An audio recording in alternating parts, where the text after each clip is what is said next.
I'm joined by Jack Sims, who is the Business Development Manager at Doddle. You're taking the stage on the 22nd of November at 10 a.m. on our Last Mile and e-commerce online event to talk about returns and how 3PLs should own the whole process. One really is owning the full process. The biggest retailers, your ASOS's, the top tier of retail, they'll have built their own returns platform. But then when you start to go below that level, below the ASOS to the mid-tier, suddenly it's where the carriers have got their own individual portal. And then you get to the SMEs, the smallest retailers who actually make up the largest amount of volume in the UK. And they don't really have a returns portal at all. They have to, ring the customer service desk. 3PLs are, by extension, the retailer. They look after, hundreds of retailers in the UK, from biggest down to the smallest. And they really should be, owning this infrastructure, owning a solution for their retailers.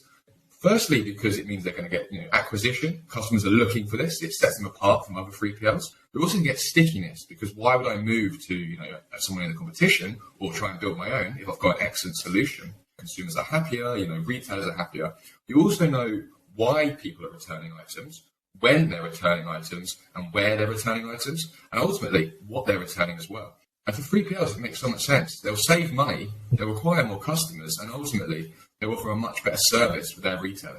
They'll have a digital returns portal, which is API driven, so integrates into various different carriers. So you'll have multiple carriers, multiple options, so different cooler locations, drop-off options, pick-up options from the doorstep. But we also can integrate into OMS platforms. So through a 3PL, you will know on the outbound what items are going to consumers on the return journey. So it might cost £6 to return a £5 t-shirt.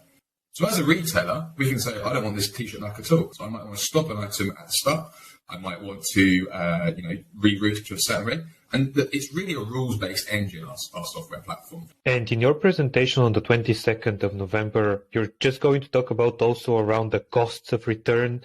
Roland Berger recently came out and said that for every £30 item being returned, it probably costs the retailer about £20 in fees. And that's the hidden cost of returns, right? It's the hidden cost of e-commerce. But ASOS came out earlier this year and said, we're not going to do it. We've got the stats, and 3 returns means more basket value, means higher conversion, means ultimately more revenue. For the smaller guys, they're having to do this at the moment. They're having to charge. If you look at with the vast majority of SMEs in the UK, they will charge for returns. It's not a new thing. And the next 3PL that picks up the next Gymshark, that picks up the next SME that's about to explode, could really be successful here by offering 3 returns and being able to keep those costs down, which otherwise are prohibitive to revenue growth. So the biggest guys will have a returns team.